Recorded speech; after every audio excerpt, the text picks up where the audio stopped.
Okey. Bila dah buka PDF ni, dia tak boleh terus edit lagi. Macam kat benda ni dah boleh lah. So, tengok ke atas ni. Okey. Yang ni akak dah sign in guna email dan password yang daripada Shopee tu. Kalau buka-buka, so make sure kat sini sign in guna tu. Kalau bukan, kena sign out dulu. Kan, sign out dulu. And then pilih email, bukan Gmail tau, pilih email.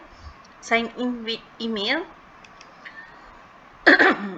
Apa-apa retain data for next use kena pilih yang ni. Kalau tak nanti hilang.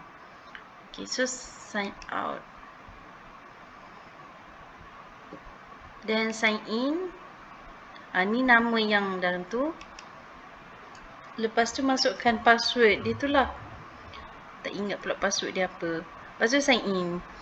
Bila dah sign in, then baru dia jadi editable PDF.